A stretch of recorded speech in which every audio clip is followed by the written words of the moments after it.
Hai guys, selamat datang kembali di channel Indonesia Belajar. Video ini adalah video ke-22 dari video berseri atau playlist bertema belajar Matplotlib untuk visualisasi data dalam pemrograman Python. Dalam video kali ini, kita akan mempelajari cara untuk memvisualisasikan data yang tersimpan pada suatu pandas data frame, tentunya dengan menggunakan Matplotlib. Video ini merupakan bagian ketiga dari video yang membahas topik sejenis. Yuk, kita mulai sesi pembelajaran kita.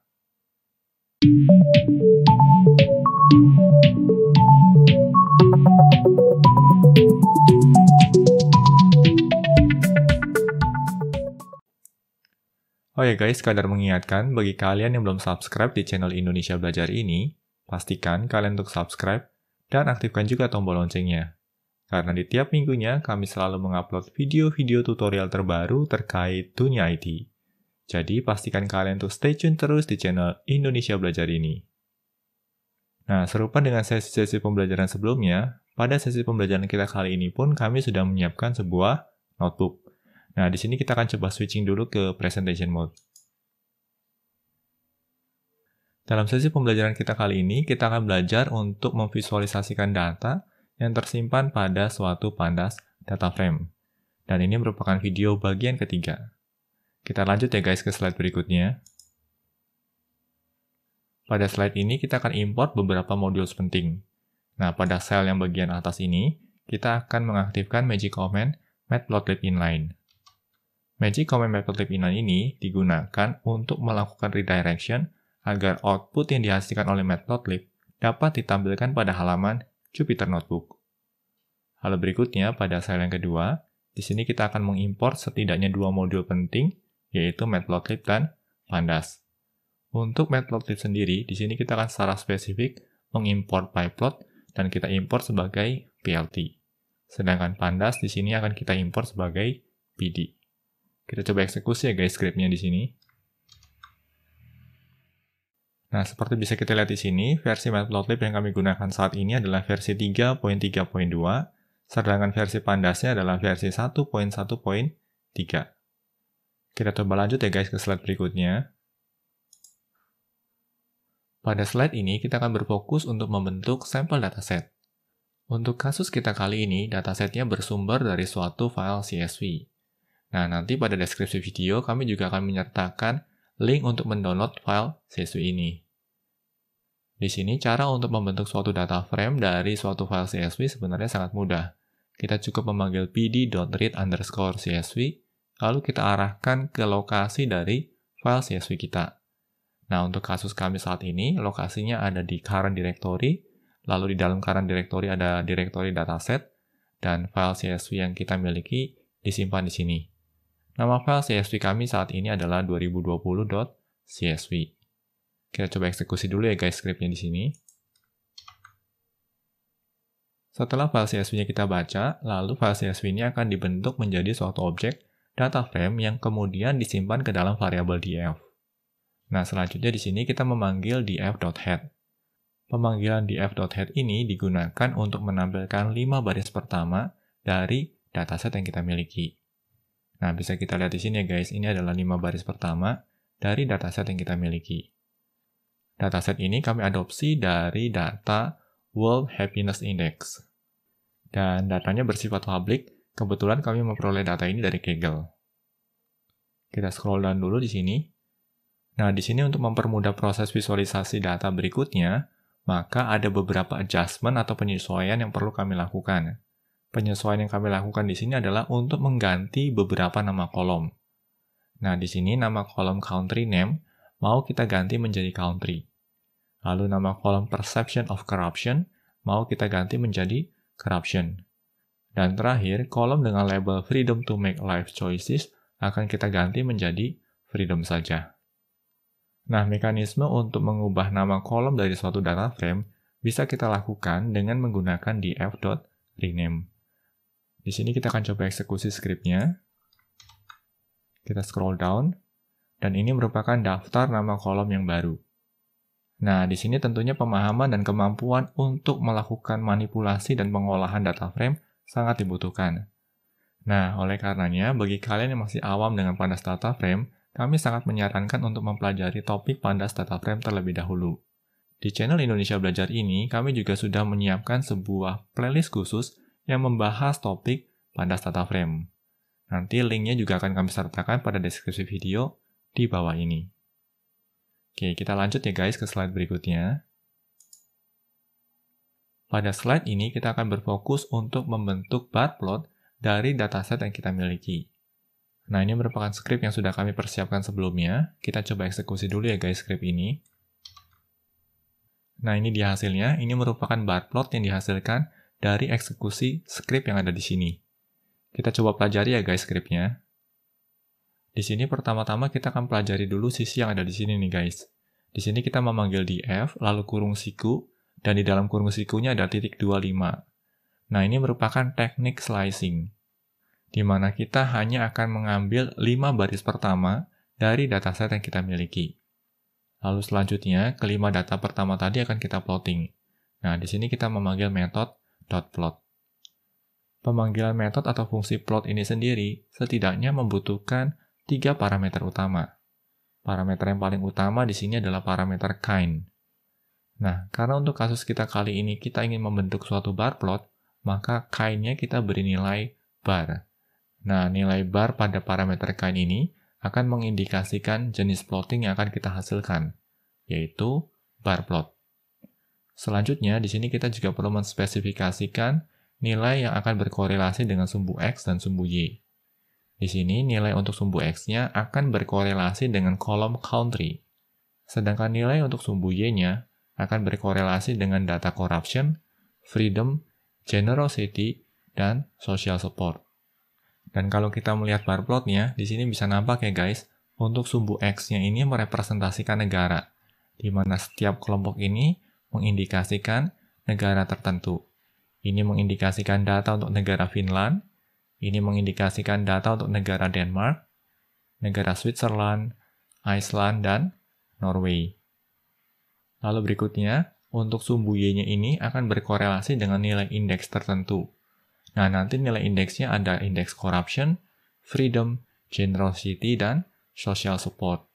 Seperti bisa kita lihat di sini ya guys, corruption ini akan direpresentasikan dengan bar berwarna biru. Sedangkan freedom akan direpresentasikan dengan bar berwarna orange. Lalu generosity akan direpresentasikan dengan bar berwarna hijau. Dan terakhir, social support direpresentasikan dengan bar berwarna merah. Nah, lebih kurang seperti ini nih guys tampilannya. Nah, dari tampilan semacam ini, kita bisa melihat ya guys, bahwa negara dengan tingkat corruption terendah di antara kelima negara ini adalah Denmark. Sedangkan negara dengan tingkat indeks generosity terendah adalah Finland di sini. Selanjutnya, kita juga bisa menyertakan beberapa label untuk melengkapi bar plot kita. Untuk kasus kita kali ini, kita menyertakan label untuk title atau judul, dan juga label untuk sumbu Y-nya. Nah, di sini title-nya adalah contoh bar plot ya, lalu untuk Y label-nya adalah nilai, seperti ini. Nah, bagaimana guys terkait bar plot? Harapannya bisa dipahami ya. Kita akan coba lanjut ke slide berikutnya. Pada slide ini, kita akan mempelajari line plot. Nah, di sini kami juga sudah menyiapkan script-nya. Kita akan coba eksekusi dulu script ini. Dan ini merupakan hasilnya. Bisa kita lihat ya guys di sini, ini merupakan line plot. Selanjutnya, kita akan pelajari script untuk membentuk line plot yang semacam ini. Nah, untuk kasus kita kali ini, kita juga hanya akan menampilkan 5 baris pertama saja. Oleh karenanya, di sini kita memanggil df, lalu kita melakukan slicing, titik 2, 5. Nah, dari kelima baris data ini, berikutnya kita memanggil fungsi plot. Serupa dengan kasus sebelumnya, kita juga menyertakan parameter untuk X, Y, dan kind. Dan nilai parameter untuk X dan Y-nya sama persis dengan kasus sebelumnya. Hanya saja, karena kali ini kita ingin menampilkan data kita dalam bentuk line plot, maka untuk nilai parameter kind-nya, kita beri nilai line. Nah, dengan cara seperti ini, maka kita bisa memperoleh plotting yang semacam ini. Nah, bagaimana guys? Sebenarnya cukup mudah ya untuk mengkonversikan suatu plotting dari bar plot menjadi line plot. Kita cukup mengubah nilai dari parameter kind-nya saja. Lalu selanjutnya di sini juga sama ya. Kita juga melakukan pengaturan untuk title dan y label-nya. Nah, ini dia terkait line plot. Bagaimana guys? Harapannya bisa dipahami ya. Kita akan coba lanjut ke slide berikutnya. Pada slide ini, kita akan berfokus untuk membentuk box plot dari data yang kita miliki. Cara untuk membentuk box plot sebenarnya cukup sederhana. Kita cukup panggil df.plot. Lalu untuk parameter kind-nya, kita beri nilai box, karena kita ingin membentuk box plot. Selanjutnya, untuk sumbu Y, kita akan asosiasikan dengan corruption, freedom, generosity, dan social support. Nah, berarti di sini kita mau menangkap nilai sebaran untuk corruption, freedom, generosity, dan social support untuk keseluruhan data atau keseluruhan negara yang kita miliki. Kita coba eksekusi ya guys scriptnya di sini. Dan ini dia hasilnya, ya. Ini merupakan sebaran untuk data corruption dari keseluruhan negara yang kita miliki. Sedangkan ini merupakan sebaran untuk data freedom. Ini merupakan sebaran untuk data generosity. Dan terakhir, ini merupakan sebaran untuk data social support. Lalu terkait label, untuk plotting kita kali ini, kita melakukan pengaturan label untuk title, X label, dan juga Y label. Oh ya, di sini mungkin kalian mulai bertanya-tanya nih, bagaimana kalau andai kata kita hanya mau memperhatikan 5 baris data pertama saja? Nah, berarti di sini kita akan coba lakukan slicing, titik 25, seperti ini. Kita coba eksekusi ulang scriptnya, dan ini dia hasilnya. Nah, kalau kita lihat di sini hasilnya nggak terlalu bagus nih guys, karena kita mau melakukan box plotting, di mana kita mau menangkap sebaran dari data yang kita miliki, tetapi data yang kita miliki itu hanya terdiri dari 5 baris data saja. Oleh karenanya sebarannya tidak terlalu bagus. Nah, semisal saja kita mau memperlebar cakupan datanya. Sebagai contoh, di sini kita coba naikkan menjadi 20 baris data pertama. Oke, di sini kita coba eksekusi ulang scriptnya. Dan ini dia hasilnya.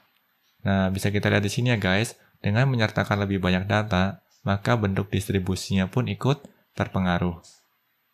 Ini terkait box plot. Bagaimana guys? Harapannya bisa dipahami ya. Kita coba lanjut ke slide berikutnya. Pada slide ini kita akan belajar untuk membentuk scatter plot dari dataset yang kita miliki. Scatter plot sendiri merupakan visualisasi data yang sangat tepat digunakan untuk melihat hubungan ataupun keterkaitan antar dua variabel. Oleh karenanya di sini kita memanggil df.plot. Seperti biasa, parameter utama yang harus kita atur adalah parameter kind.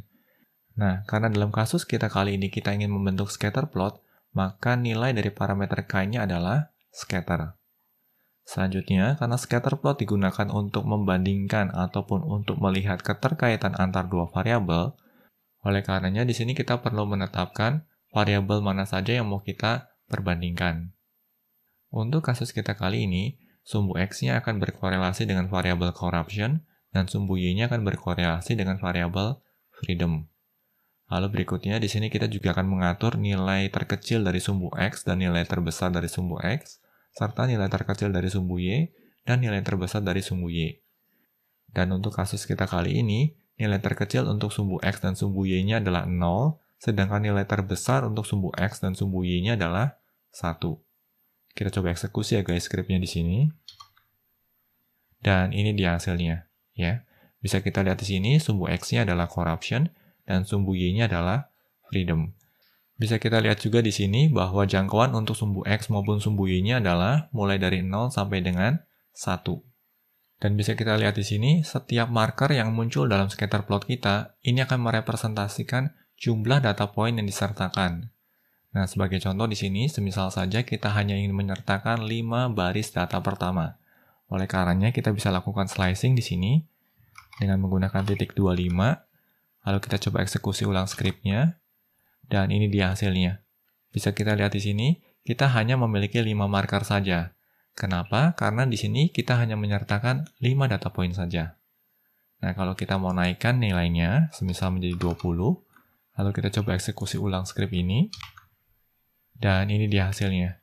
Dan bisa kita lihat di sini ya guys, terdapat 20 marker. Nah, ini terkait dengan scatter plot. Harapannya bisa dipahami ya guys.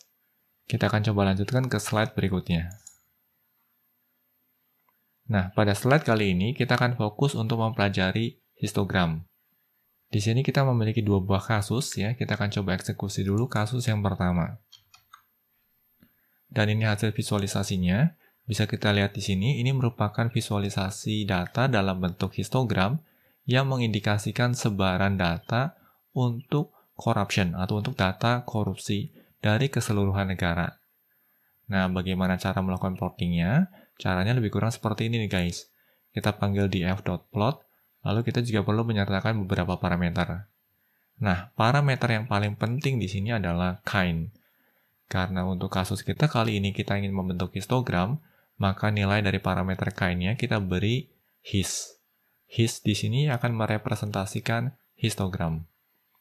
Selanjutnya, kita perlu atur X dan Y-nya. Nah, X-nya merupakan country ya, karena kita mau mengamati data dari setiap negara. Lalu data yang mau kita amati, kita tetapkan sebagai Y-nya. Nah, data yang mau kita amati di sini adalah data corruption. Makanya Y-nya sama dengan corruption. Nah, karena ini merupakan histogram, maka kita bisa melakukan pengaturan untuk parameter bins. Nah, parameter bins ini akan berkorelasi dengan jumlah kelas yang mau kita bentuk dari data yang kita miliki. Nah, untuk kasus kita kali ini, bins-nya adalah 10.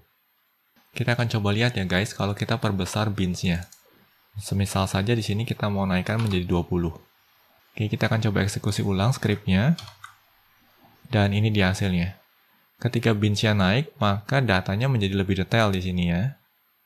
Lalu berikutnya kita akan coba bandingkan ketika nilai bins-nya kita turunkan ya. Kita akan coba turunkan menjadi 5 ya. Ketika nilai bins-nya kita set sebagai 5, berarti dari sekumpulan data corruption yang kita miliki ini akan kita kelompokkan menjadi 5 bagian. Kita coba eksekusi ulang ya guys skripnya di sini. Dan ini dia hasilnya.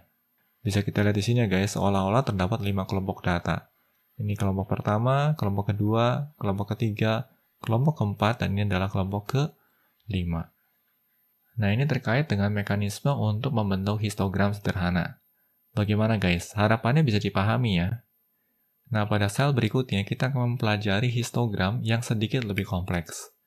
Dan karena saat ini kita berada dalam presentation mode, tampilannya agak sedikit kacau. Kita bisa siasati dengan back dulu, lalu forward lagi. Nah, sekarang tampilan Jupyter Notebook-nya bisa kita scroll down. Untuk kasus berikutnya, kita akan mencoba untuk menampilkan data histogram dari sejumlah parameter yang berbeda.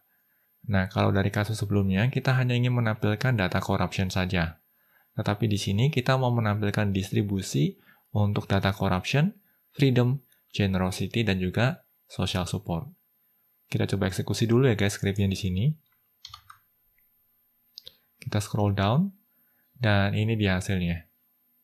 Nah, di sini mekanisme plottingnya menjadi df.plot, karena kita ingin melakukan plotting. Lalu, hal pertama yang harus kita atur adalah parameter kind ya, seperti biasa. Dan untuk kasus kita kali ini, karena kita juga ingin menampilkan histogram, maka nilai dari parameter kind-nya adalah his. Selanjutnya, kita tetapkan nilai dari variabel x-nya, dalam hal ini adalah country. Tetapi untuk variabel y-nya, kita sertakan sekumpulan nilai yang ditampung dalam list. Karena untuk kasus kita kali ini, kita mau menampilkan histogram dari beberapa kolom yang berbeda. Nah, dalam hal ini, kolom-kolom yang mau kita amati adalah kolom corruption, freedom, generosity, dan social support.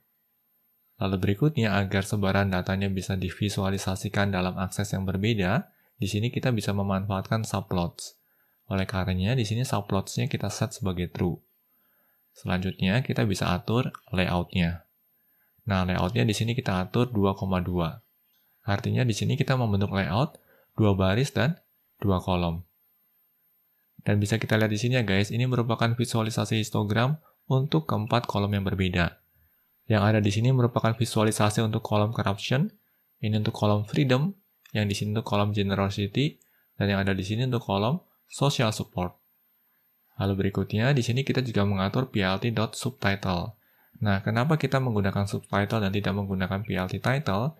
Karena di sini kita memiliki 4 akses yang berbeda. Oleh karenanya, title tidak bisa lagi ditempatkan pada akses. Kita perlu tempatkan pada layer yang lebih tinggi.